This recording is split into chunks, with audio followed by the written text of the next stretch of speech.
Hello friends, myself doctor M K Gopu, department mathematics, government college Ajmer.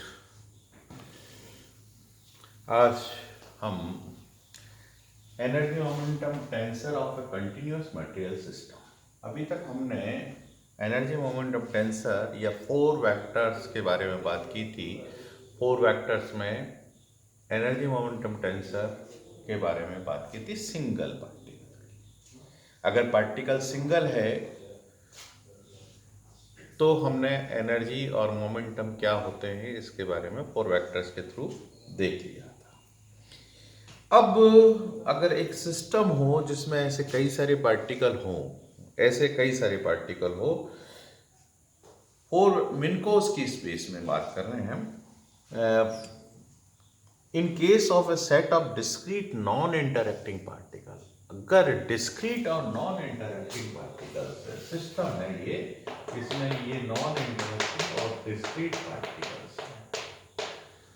इस सारे system का energy momentum tensor निकालना तो हम क्या करेंगे? एक सिंगल का निकाला, दूसरे सिंगल का निकाला, तीसरे सिंगल का निकाला, और ईच एंड एवरी पार्टिकल का एनर्जी मोमेंटम टेंसर निकालेंगे और इन सब पूरे सिस्टम का करना है तो उनका सम कर देंगे। अगर नॉन इंटरएक्टिंग पार्टिकल है तो तब तो बहुत सीधा है, समेशन कर देंगे। और sum of the four momentum of the particle also total angular momentum, और उस केस में टोटल एंगुलर मोमेंटम ये होगा mij is equal to summation xi pj minus xj p। ये मिन्कोव्स्की स्पेस में कोऑर्डिनेट्स हैं इवेंट्स के, और मोमेंटम pi pj। तो टोटल जो एनर्जी मोमेंटम टेंसर होगा, एंगुलर मोमेंटम जो होगा, टोटल एंगुलर मोमेंटम इससे दिया जाए।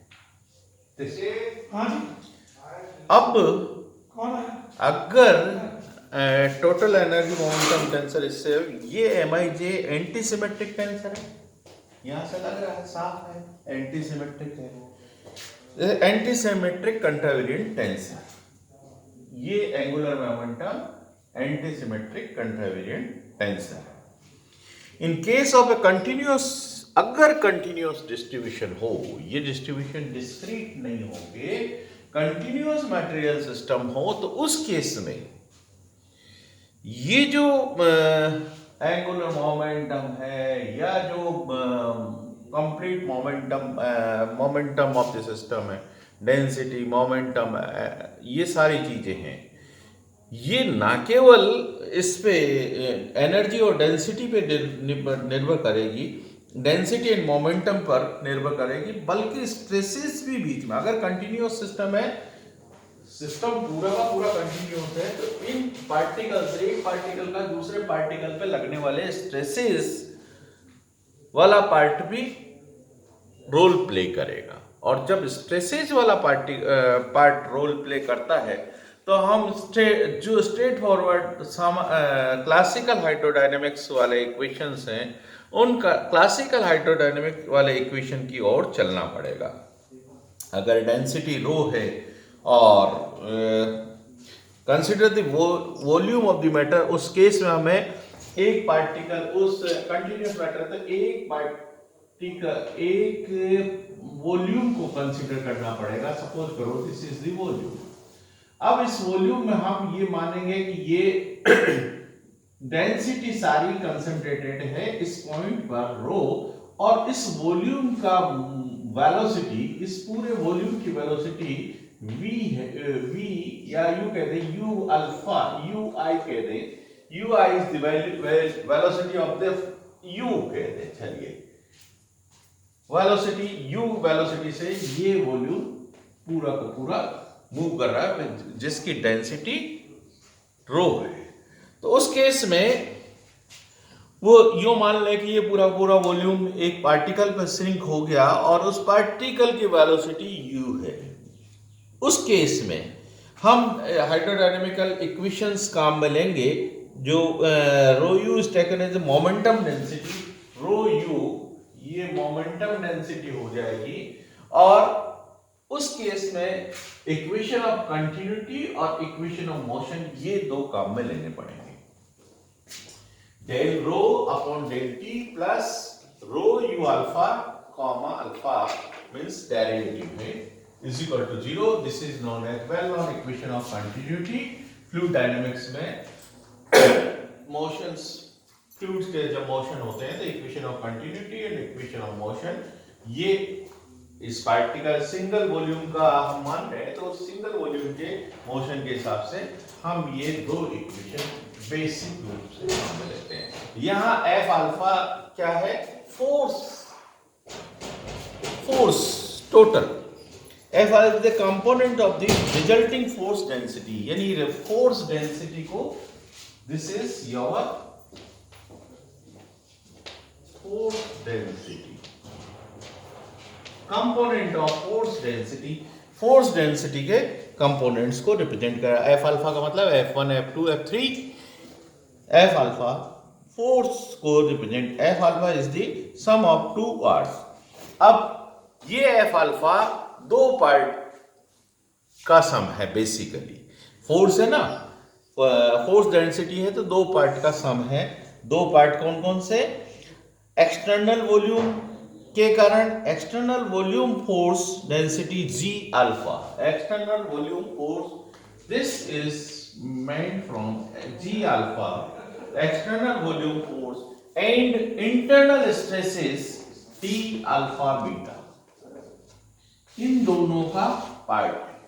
तो उस केस में वॉल्यूम, पूरे वॉल्यूम के लिए है F alpha force density, so F alpha dV can be expressed as G alpha dV minus volume integration of G alpha, पूरे वॉल्यूम के लिए लें तो F alpha volume integration of F alpha is equal to volume integration of G alpha minus surface, internal surface के कारण जो stresses हैं, उस स्ट्रेसेस के कारण वो जो फोर्स है वो T alpha beta E beta eta beta, ये नॉर्मल वेक्टर है। उन दोनों जो पार्टिकल है जो ये आपस में इंटरेक्ट कर रहे हैं, स्ट्रेसेस जो डेवलप हो रहे हैं, उस स्ट्रेसेस वाले सरफेस के नॉर्मल वेक्टर एन बीटा है और टी अल्फा बीटा स्ट्रेसेस और ds surface integration of this. So F alpha integration of alpha will be equal to this one. और इस सरफेस इंटीग्रेशन को वॉल्यूम इंटीग्रेशन में Gauss divergence theorem के use से कर सकते हैं। तो ये वॉल्यूम इंटीग्रेशन में चेंज हो जाएगा T alpha beta covariant derivative dv, and now we can write f alpha is equal to f volume integration of f alpha is equal to volume integration of this minus volume integration of this. Now f alpha can be written as g alpha minus t alpha beta beta. तो अब ये जो F alpha है मैं यहां substitute कर दूं, F alpha equation of motion में रख देता हूं, तो एफ अल्फा बीटा को क्या लिख दिया? G alpha minus T alpha beta covariant derivative beta. थोड़ा सा रीऑर्गेनाइज करता हूं मैं इस फैक्टर को, ये जो फैक्टर था इस फैक्टर को रीऑर्गेनाइज करता हूं। इसको मैं ऐसा लिख सकता हूं, देखिए del over del T rho you alpha, rho को इनसाइड ले जा रहा हूं, रो यू अल्फा का डेरिवेटिव करूं, यानी basically del rho over del T and U alpha से, और मैंने यहां ऐड कर दी ये टर्म, तो यहां उस टर्म को सब्ट्रैक्ट भी कर दिया। इसी तरह से rho U beta U alpha beta, U alpha का कोवेरिएंट डेरिवेटिव है, इसको मैं general covariant derivative rho you alpha you beta का डेरिवेटिव बनाता हूं, तो ये मुझे घटाना भी पड़ेगा। ये फैक्टर रो यू बीटा का डेरिवेटिव घटाना भी, यू अल्फा तो ऑलरेडी है और यू रो यू बीटा का डेरिवेटिव यहां मेरे को यहां ऐड किया है, तो यहां सब्ट्रैक्ट भी कर दिया, यानी इसको रीऑर्गेनाइज करके और मैंने ये फैक्टर लिख दिया और एज बाय ये term as it is. Now from equation of continuity, equation of continuity से देखिए ये फैक्टर, दिस फैक्टर इज 0, ये फैक्टर 0 हो गया। तो अब मेरे पास क्या बचा? Del over del T rho you alpha plus rho you alpha you beta covariant derivative of this is equal to ये factor 0 is equal to G alpha minus T alpha beta covariant derivative G beta हो गया।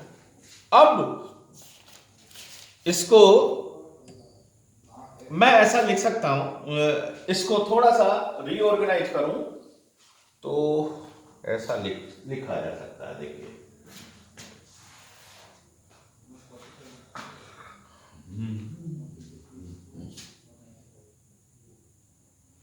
Del over del T rho you alpha plus ये factor मैं इधर ले जाता हूं plus rho you alpha you beta plus T alpha beta covariant derivative beta is equal to G alpha.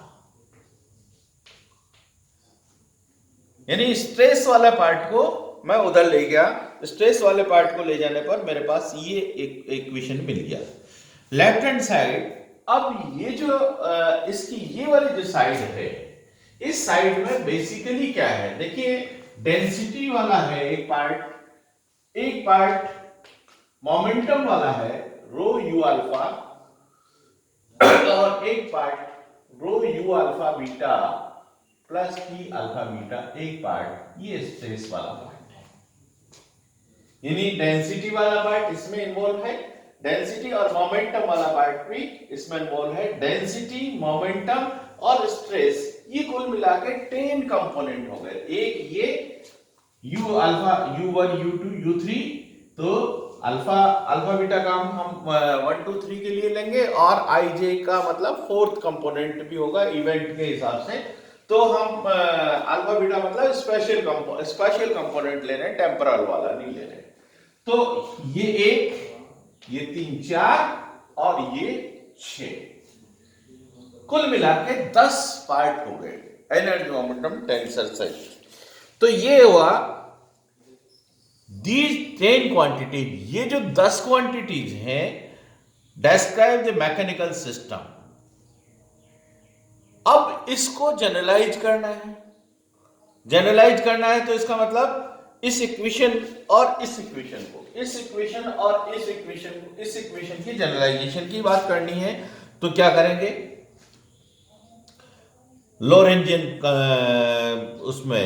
Lorentzian system में इसको जनरलाइज करना है, लोरेंजियन कोवेरिएंट बनाना है इसको। तो हम we consider the case of incoherent matter. ये अगर मैटर इनकोहेरेंट है तो ये फैक्टर क्या हो जाएगा, 0 हो जाएगा, इनकोहेरेंट है। तो उस केस में नाउ अब ये जो 10 क्वांटिटीज हैं, इन 10 क्वांटिटीज को थोड़ा सा समझना पड़ेगा किस तरह से इनकोहेरेंट के केस में और बाकी केस में किस तरह से ये काम होगा।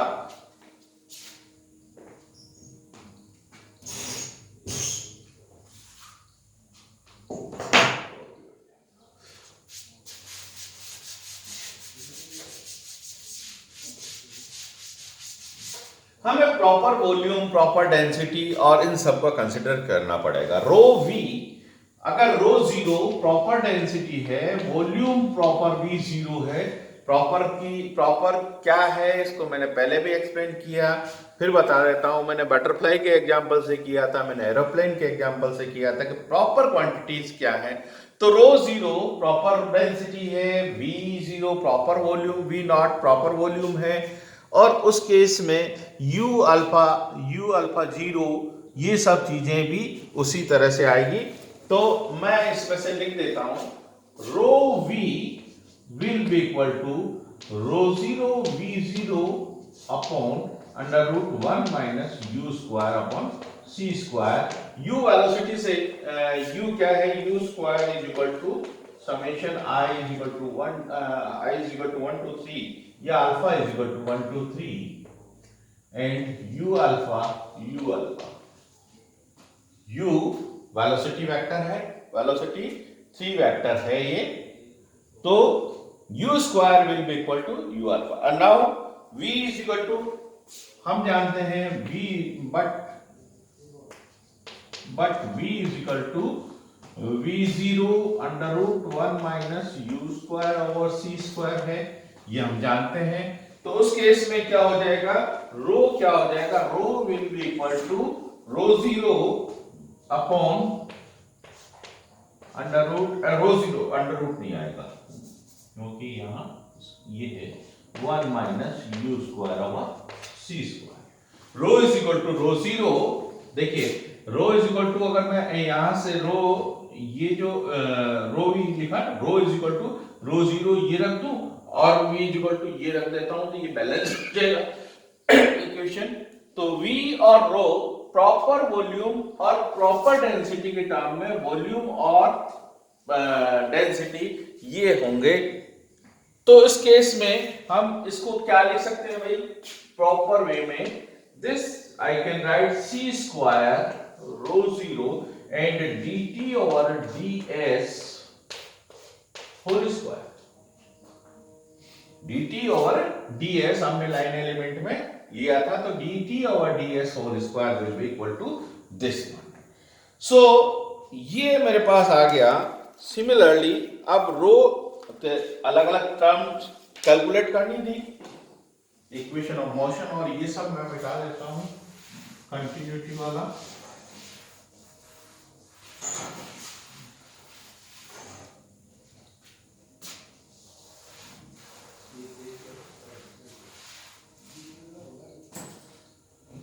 हाँ, तो 10 क्वांटिटी जो एनर्जी मोमेंटम टेंसर की है, रो यू अल्फा, ये जो रो है, रो था it is rho is equal to this one, और ये हमने निकाल लिया, rho is equal to C square rho zero dt over ds whole square. Now what is rho you alpha, चलिए मैं इधर लिख देता हूं, rho is equal to C square rho zero dt over ds whole square. Now rho u alpha, this term rho u alpha momentum, rho u alpha will be equal to rho as it is c square rho zero dt over ds whole square into du over du u alpha dx alpha over dx alpha over ds, so it is dt over ds whole square। एक minute, ये whole square under root rho zero C square dt over ds whole square e and this is equal to ये आएगा, and rho u alpha u beta, फिर वही c square rho zero and dt over ds whole square dt over ds whole square dx u alpha मतलब dx alpha over ds and dx beta over ds, ये हो जाएगा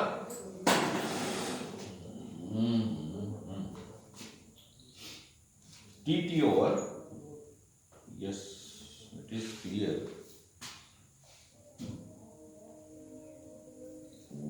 dx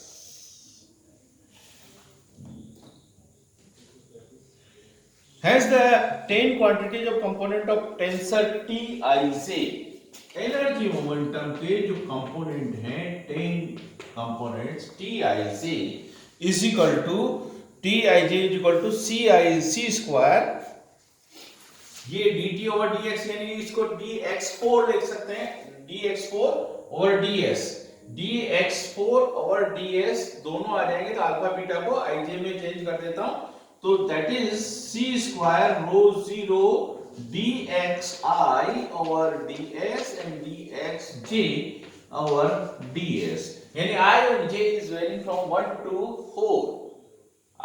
ये 4 events के हिसाब से आ गया, तो t I j is equal to this much.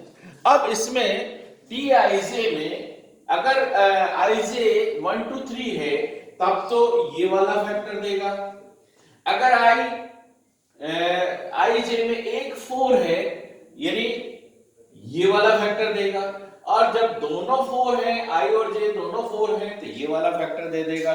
तो क्या होगा, T alpha beta is equal to, यहां से T alpha beta will be equal to rho you alpha you beta, यानी ये मोमेंटम वाला पार्ट, स्ट्रेस वाला पार्ट होगा, rho you alpha you beta,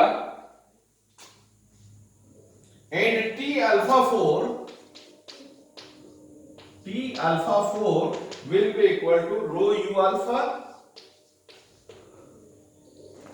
ये मोमेंटम वाला पार्ट हो गया, and T44 will be equal to rho density वाला पार्ट हो गया।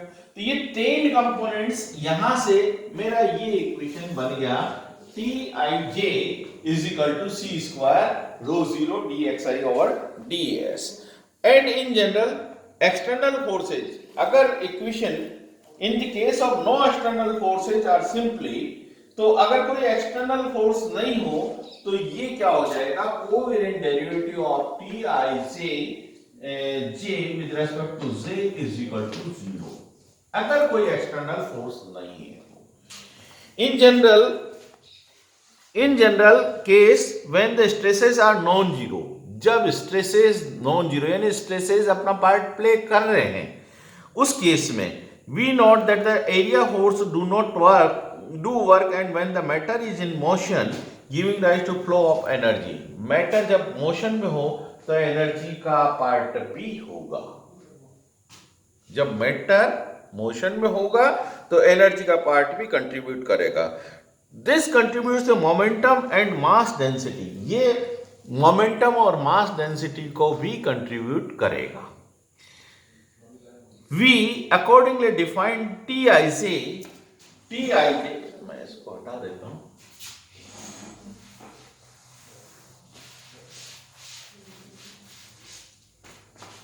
we accordingly define Tij is equal to जो पूरा सिस्टम है टी अल्फा बीटा, ये 0 होंगे 4 वाला, और 4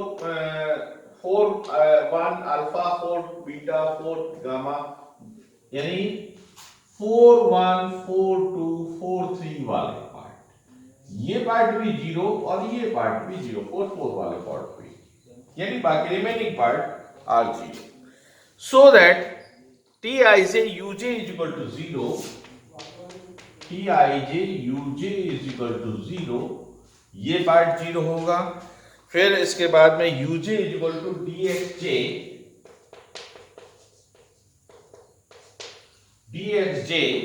over dxj over ds,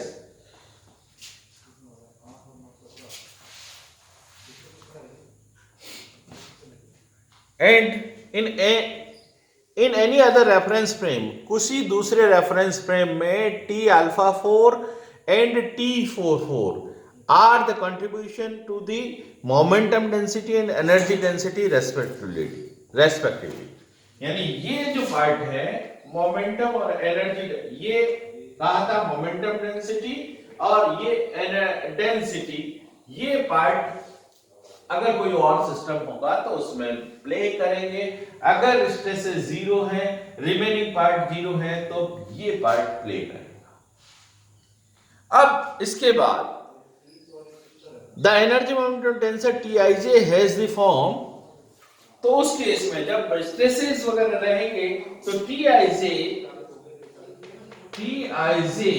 में ये पार्ट तो रहेगा ही, c स्क्वायर रो 0 dxi over ds dxj over j over ds तो रहेगा ही, प्लस Tij और रहेगा। Tij का मतलब ये वाला पार्ट।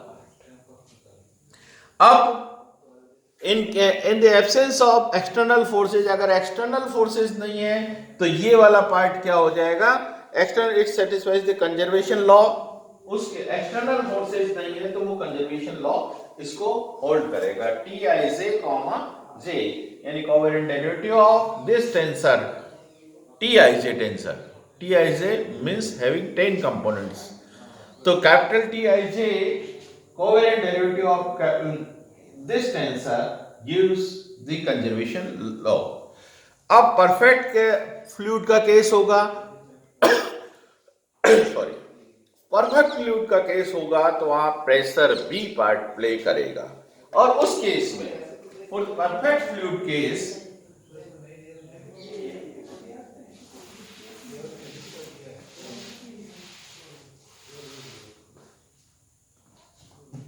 परफेक्ट फ्लूइड के केस में टी आई से T alpha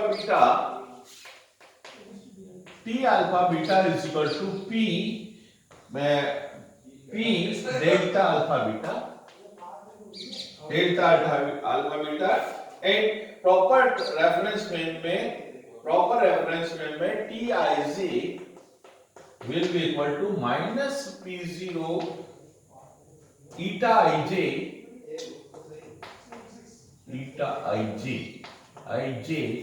minus V J, ये वेलोसिटी कंपोनेंट है, नॉर्मल स्ट्रेस वाले कंपोनेंट है, हैज द फॉर्म, तो उस केस में टी आई जे का ये फॉर्म होगा P zero delta alpha beta 0 0 0, और परफेक्ट फ्लूइड के केस में V alpha is equal to 0, V4 is equal to 1 by C, तो T I say in that case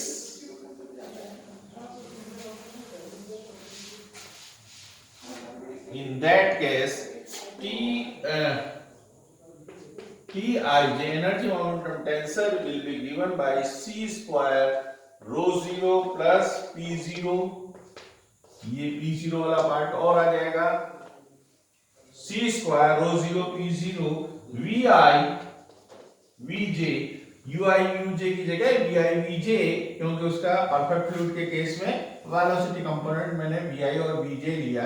VI VJ is nothing but dxi over ds and dxj over ds in the case of perfect fluid minus P eta ij this p eta ij this part minus 1, ये और ये वाला part इसके साथ add हो, तो ये रहेगा energy momentum tensor for the perfect fluid case. इस तरह से हम कंटिन्यूअस मटेरियल सिस्टम में energy momentum tensor of a continuous energy moment, this is energy momentum tensor for a continuous material system, Tij will be given by this one for perfect fluid case. Thank you to all.